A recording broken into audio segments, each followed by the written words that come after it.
What are we waiting for? Is out of here! He's in, baby! We are going in! 2 years high school football, varsity. We're playing with some jam in here. Let's go. Gets a block!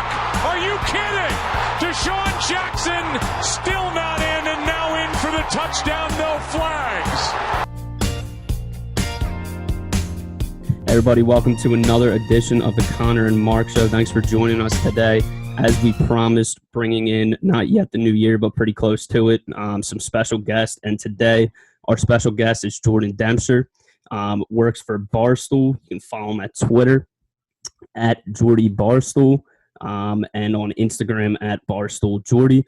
Jordan, thanks for coming on again, man. And how you doing?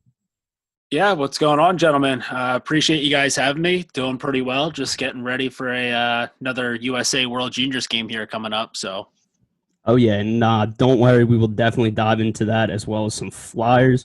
But first and foremost, Jordan, as I mentioned, you do work for Barstool, and just wanted to start off asking how you got involved in Barstool and maybe what was an inspiration to get you into this field. yeah, I was pretty fortunate enough to get in on Barstool pretty early. So it was, it was 2014. I was graduating college. And so this was before Barstool had been purchased by the Chernin Group. So it was still just Portnoy running everything. It was before the move to New York. So, people were set up in different cities. And at the time they needed some help with another writer to cover some Philly stuff. I was a senior in college. I just had my own blog that I was using just to shit around with, making jokes with the boys and be like, hey, read this on my website. Realized that they needed some help, just kept sending some links, eventually got brought on. But yeah, I mean, definitely pretty lucky that it happened so soon like that, because the popularity of the site has it's unreal, how much it's taken off over the past few years. So, I definitely snuck my way in there at a good time. Yeah, throughout the time you've been working there, Jordan, and thanks again for coming on. What kind of memories and stories have you written about that really stuck out to you from your time at Barstool? I'd say the coolest thing about Barstool, as opposed to some other sites that, I have friends that work for, is they let you do whatever you want to do, as long as it's, good and not getting anybody sued. But so I've been able to cover whatever I want to cover this whole time. So I'm a huge hockey and lacrosse guy. That's, what I played growing up. And those are the two things that I'm the most passionate about. So, covering Flyers games, being, I've been able to become a pretty big voice in the lacrosse world, which is pretty cool because as far as playing goes, I was a very average player, but, being able to bring the sport to light on Barstool has I've definitely gotten way further talking about lacrosse than I would have playing lacrosse. And now more recently, I'm getting pretty into cooking barbecue and shit just because of this, everything's being shut down and we didn't have sports for so long. So I've been able to, do a bunch of videos with that. So, I think that that's just a real cool thing about working at Barstool is they say hey, if you're interested in it and you think that other people will be interested in it, go write about it, make a video about it, make a podcast about it. If it sucks, it sucks. If it's, and then stop doing that. But if it's good, you can keep doing whatever you want to do. Yeah, and I know you said, Jordan, obviously growing up playing hockey and lacrosse, and just to dive a little more into the lacrosse real quick before we do transfer over to our next topic. Correct me if I'm wrong, but did the PLL combine with the MLL? Is that correct recently, or how did that go down? Yeah, so for the past couple of years, if people are listening to this right now that aren't big lacrosse fans, it's probably something that a lot of people missed. But so there were for the past 2 years 2 separate pro lacrosse leagues. Mm-hmm. And, that just gets real confusing to people who don't know the sport. But it's the same thing. It happened with every sport, the NHL and the WHA, they were 2 separate sports that merged together. NFL had the AFL, NBA had the ABA. So, now the two leagues merged, it'll be all under PLL. So I think that'll be pretty good for the sport. I think it'll be a lot easier too for lacrosse fans to explain to their non-lacrosse fan friends that like, hey, there's only one league, so they won't have to deal with having to kind of like explain, yeah, well, there's, this league that has these players, but then there's another league that has these better players. And then, so it's good for the game. Yeah, and I did want to ask that out of curiosity because I was at a PLL event one time. It looked pretty cool. Some big names there. But let's transfer over to a big topic and a pretty hot topic at this time: the World Junior Championships taking place in Edmonton. Correct? Is it Red Deer? I think that they're just doing Edmonton right now, just because Edmonton already had like a bubble set up. I don't know. The whole world's a little tough to figure out at this point, but I think that they're all just like in Edmonton. I can't imagine that fucking Red Deer had the ability to put together a bubble. No offense to Red Deer. Yeah. So and that makes perfect sense with the NHL playoff. Last season being in Edmonton and then in Toronto, but. Jordan, what are your thoughts on this U.S. team compared to last year? I know that a little less than half the team was returning with Spencer Knight and some other big names like Turcotte and guys like that, Caulfield. Yeah, like I think that there's a lot of talent on this U.S. team. Obviously, last year was pretty disappointing. They finished sixth, and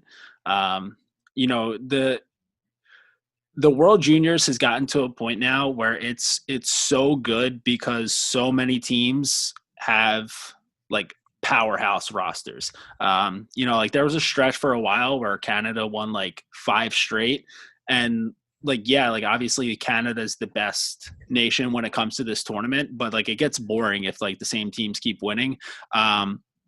So like I think that the U.S. has done a real good job of putting them. Sorry about that. You can edit that part out.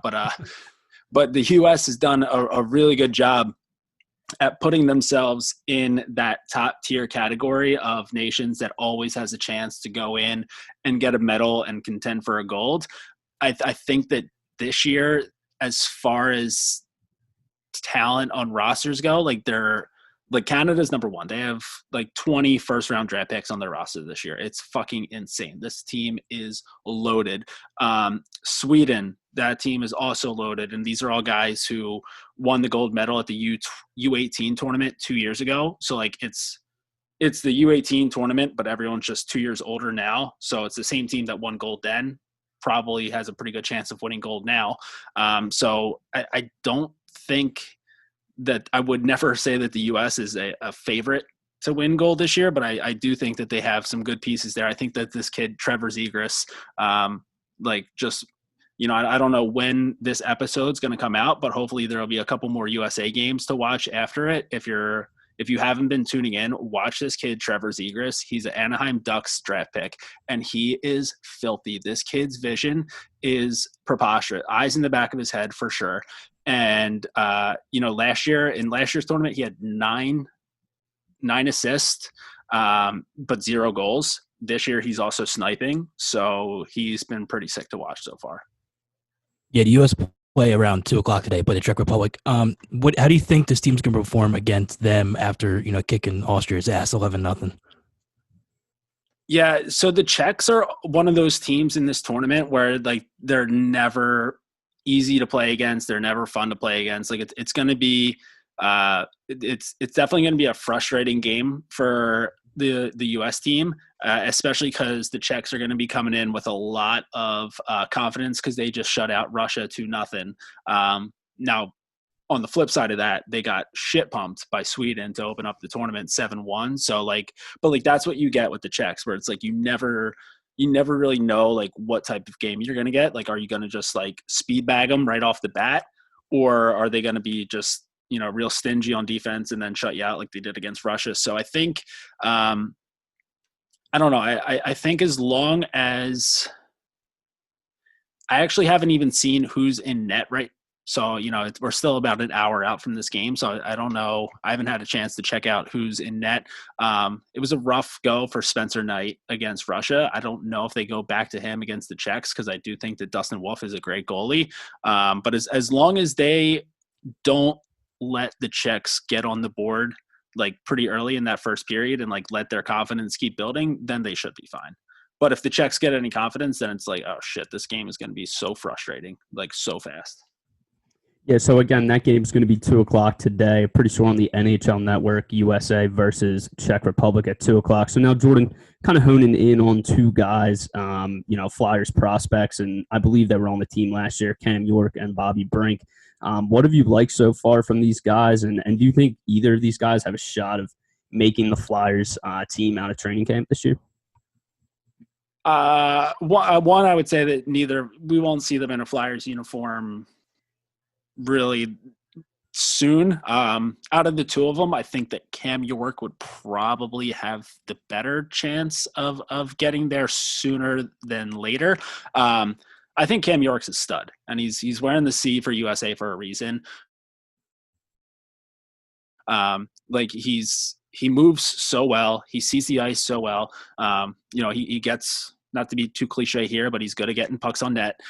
So I think that Cam York is a guy who kind of falls in line with the rest of the way that, these young defensemen like coming into the NHL are, where they're just great two-way puck moving defensemen. And I think that he's one of them for sure. Bobby Brink's one of those guys where he seems like he could be like a spark plug where like if he gets himself going, like he can get the rest of the boys going. But he's not really a guy that I would like I wouldn't go into this game against the Czechs today being like, yeah, we got to be able to count on Bobby Brink to get himself going. It's like, does he get himself going? Great. Does he not? Okay. He's fun to watch as a Flyers fan just because like you see that there's the potential there. I don't really, but when I look at Bobby Brink in this tournament, I'm not thinking, okay, like that guy's going to be helping out the Flyers anytime soon. What do you think about Cole Caulfield? I know he was right around the point where Cam York was drafted for the Flyers. I know a lot of people were hammering the table for the Flyers to draft him, but they went with York, I believe. So what do you think about where Cole Caulfield is at right now in his career, and do you think the Flyers maybe made a mistake not taking him? Yeah, I think so Caulfield went right after York. So he was 15 right after York was 14. So he's a guy he's like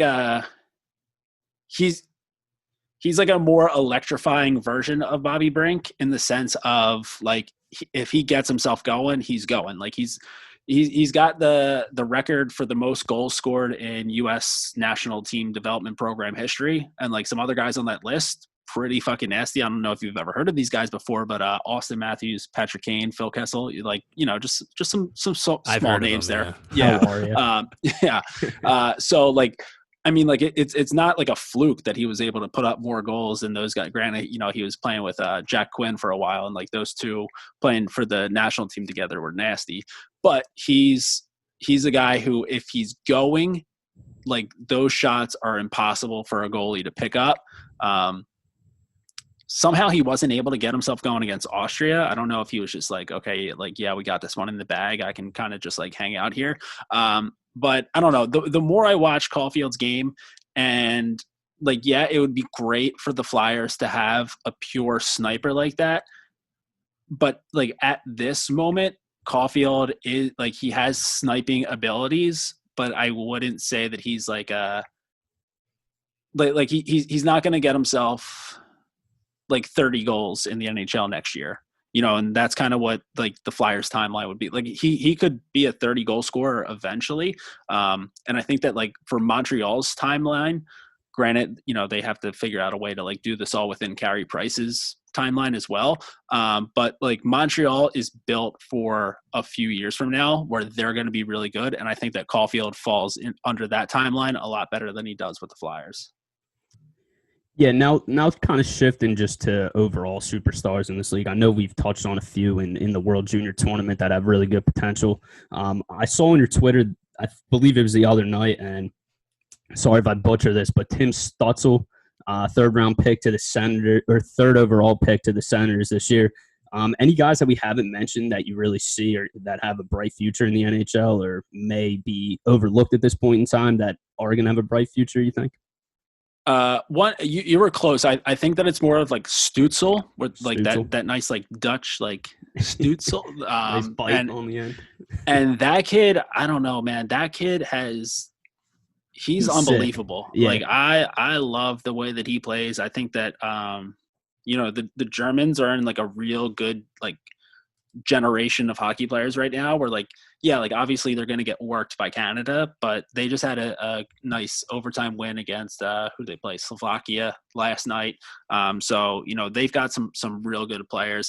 I don't know if like I would call them overlooked or anything like that. Like they're big names heading into this tournament. Guys know to watch, but like on New Year's Eve when USA is playing against Sweden, like just watch Lucas Raymond and Alexander Holtz. So those guys, I think Holtz is the Devils draft pick, and then Raymond went 4th overall to Detroit, so one right behind Stutzel.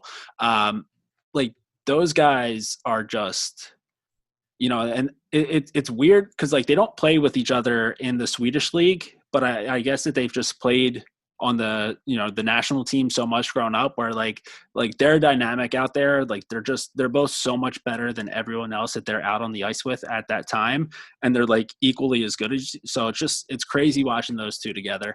And then I don't know, like on like the Canadian side, like there's just so many big names like on that team where I think like a guy who Connor McMichael is a guy who I really like watch play on that team, but like obviously like I still put him behind like a Quentin Byfield or when he was healthy like a Kirby Doc. So I'm not saying like Connor McMichael's like the best guy on that team, but I'm saying like if you're bored of like highlighting the same players while you're watching, like that's another guy who you can look out for. But I would say New Year's Eve, Lucas Raymond, Alexander Holtz, like you'll be like, oh shit, like these guys are going to be very good in the NHL when they make that jump. And it won't be this year, but it'll be soon. Yeah, moving into the Flyers and moving into the NHL new realigned divisions as they put Carolina, Columbus, New Jersey, the Islanders, Rangers, Pittsburgh, and Washington in the same division with the Flyers. What do you think about the new realigned divisions as they had to kind of, appease Canada with the border being closed down? But what do you think about the divisions, and how do you think this fares for the Flyers going into 2021 and their chances to win the division? As far as it deals with the Flyers, like I'd say like pretty much like everything in life, like there's pros and cons to this. So like we'll start off with the con, where I think that the Eastern or the Eastern Division or whatever it's called, just East Division, it's going to be an absolute gauntlet. Like pretty much all these teams are sick, and like throwing Buffalo in there now, like if this was like a couple years ago and Buffalo was in there, I'd be like, all right, like that, like that's like a couple easy, like that's 9 easy wins right there. Because that's another thing. I'm going to get to that in a second. But I think that Buffalo is finally proving that they're moving in the right direction. So like those games will be tough. Obviously, like Penguins, like all those games are going to be tough. So like it's going to be a gauntlet, but that's also on the flip side of that, the pro, where it's like by the time that you get around to the playoffs, you've been playing playoff hockey the entire time. So I think like the East is going to be the most battle tested division going into the playoffs. So that's good right there. I will say, just as a fan of hockey, there's going to be way more hatred in the league this year than ever before. Like you're going to have all those rivalry games where, you play against the same team in your division 4 times and you hate their guts. Well, now guess what? Double that, like double how much, pick the team in the league that you hate the most, double how much you hate them. And that's what it's going to be this year. Like Edmonton and Calgary playing against each other 10 times this year, there will be 10 murders. So it's great for, for building up those rivalries, but it's going to be the most hate-filled year ever. Yeah, and kind of sticking on that topic of, guys and the success that the Flyers need to have in this gauntlet-like division like you described. You see them making, I know Laine's name was thrown around, and then obviously there's a ton of other rumors like Nylander and a host of other big names. do you see, one, the Flyers trying to make a move for any of these type of guys? And two, do you see the Flyers possibly moving any vets such as Giroux or Voracek this season? So when the rumors were first like getting thrown around out there about Line A to the Flyers, I was very interested at the idea. The more, but like just because like I don't know, like you hear about it, you get like instantly excited about the idea of it, then you're running around in your head and it's like, yeah, like that'd be sick. And then like as time passes, I don't know, like the Flyers didn't do much this offseason in ways of free agency and trades, but the way that I look at it, like you're adding as long as they're healthy, like it. So it sounds like for sure that Lindblom is healthy and ready to go for game one, which is incredible. Like shout out, like that kid is battle. Like you can't say enough words about what he's gone through and to get back to where he's at right now. So that's awesome. But again, like that's a guy who the Flyers lost in early December last year, and now they'll be bringing back this year. So like that's not a free agency signing, but it's still an addition to the team this year that they didn't have for most of last year. Same thing with Nolan Patrick, where, you know, from everything it sounds like he should be good to go. You know, I get like that. It's a really weird thing that he has going on where it's like no one knows exactly where he's at in terms of recovery and where he's at in terms of like when can he play again. But as long as he's good to go for this season, again, not a free agency signing, but adding a healthy Nolan Patrick to this lineup where you didn't have Nolan Patrick at all last season, that's another huge addition. And when you have those two guys possibly coming back, or at least one of them, like I don't really think that you need to go out and add Line A, at least not for the cost that it would take. Yeah, what are your expectations for this Flyers team heading into this year? I know that they got bounced the second round by the Islanders, but they looked like they were one of, if not the best team in the Eastern Conference, especially in the round robin against, you know, Washington, you know, Boston and those top teams. But what are your expectations this year, and where do you think they can go? Do you think they can go as far as Carter Hart takes them, or do you think that, like we alluded to before, they may have to make one more move closer to the deadline if they're maybe just one piece away? Yeah, so I think that like that would definitely be like if they're at a point where they feel like they still need one more piece, I think it would definitely happen more as a deadline deal as opposed to like happening like now or like right around the beginning of the season. So real quick, like just to go back to like, do I see a veteran moving? I think that this team is like really, really comfortable with their locker room. I think that all these guys really like each other. And I think that there's a good dynamic in that locker room where there's, you know, I know Voracek pisses off fans like so much because like, you know, one night he'll be nasty, the other night it looks like he like disappears. But as far as like in the locker room goes, like all these guys love the shit out of each other. So like I don't see them breaking up anything part of that locker room now. Now we'll come to a point where they're like, boys, like we can make a legitimate run here, but we have to add Line A. Then maybe, you know, around the deadline, something like that happens, especially because the price at that point would be a lot lower to get them than it would right now. I do think, you know, this team, I think that there are like a few key guys who, if they make the right steps in the right direction, this team can be very dangerous to go, you know, very deep in the playoffs and potentially be there in the finals. And so like a guy like, you know, like Phil Myers is a guy who I think, like, I don't need Phil Myers to be great next year. I don't need him to be like in the Norris conversation or anything like that. But as long as he keeps taking steps towards like that end of the spectrum, like I don't need him to be great, but I also can't have him making like young player mistakes. You know what I'm saying? So like the same thing with Sanheim too. I think like Sanheim is probably a little bit more elevated than Phil Myers. But if all these young guys who are so promising, if they all make the steps towards moving to that end of the spectrum, combined with Carter Hart being the best young goaltender in the league, then yeah, I think that this team, like you can count on them to make a run. And I think that having that experience in the playoffs this past year is great for, you know, their development and great for, you know, kind of building that culture in that locker room where it's like, okay, like Like, we're not happy just being in the playoffs now. Like, we're here to win. And I think, this team went so long without winning a playoff series where they got that now, and now it's time to focus on a cup. Well, that action will all begin on Wednesday, January 13th. Time still being determined.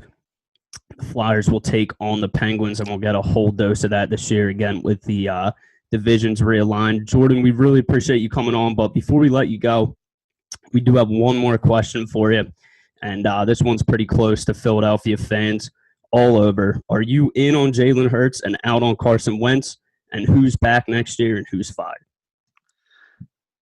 Well, I'm a huge Bama guy. So my wife went to Alabama, so I was able to jump on that bandwagon, which has been, super nice. So I'm a huge Jalen Hurts fan. Now I feel like I've backed up. Like I was a Carson Wentz apologist longer than the majority of Philadelphia. Like all last year, I was Carson. I was like, getting in fights with people, being like, "Don't you fucking dare put any of this on Carson."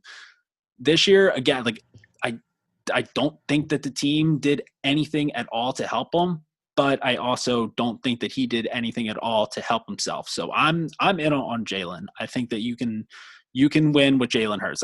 I'm not out on Carson, but I am very in on Jalen, if that makes sense. Now I need Doug, Jim Schwartz, and Howie. I need all three of them on the first Amtrak to like send them to like fucking, I don't know. Just go to like Wilmington. I don't need you to go far away, but like who the hell wants to live in Wilmington? No offense. That place sucks. So get on the Amtrak, go to Wilmington. It's a real close trip, and then just like leave them there. Like stay away. But that won't happen. Unfortunately, I think Howie Roseman like must have some dirt on Jeffrey Lurie because it seems like he's there for life. And then Doug the other day was saying like, oh yeah, I'm real confident that I'm coming back. Now granted, like, yeah, who's going to say, oh, I'm really worried about losing my job to the media? Like, no one's going to say that. But I don't know. Like, I appreciate everything that Doug has done for the city. Like, the Super Bowl, one of the top moments of my life. But he just seems like he seems like he thinks that he's the smartest guy in the room. And more often than that the guy who thinks that is actually a fucking clown. And it seems like Doug Peterson is more of a clown than a genius. So I would love for him to be gone. I don't know if he'll be gone. At the very least, get Jim Schwartz out of here. That I just need someone gone. And seems like that guy is probably the one who has the biggest chance of going. Yeah, hopefully we lose next week against Washington because I want a high pick as we can. So if we do get into the top five, which I'm crossing my fingers for, is there any type of player coming out of college football that you really want that would really come in here and make a big impact? That Howie won't fuck up this draft pick? I don't know. We'll see what happens. He's really messed up. Like I said, I'm a big Bama guy, so like my bias is leaning Devonta Smith. Okay. But Howie seems to be like allergic to drafting anybody out of Alabama.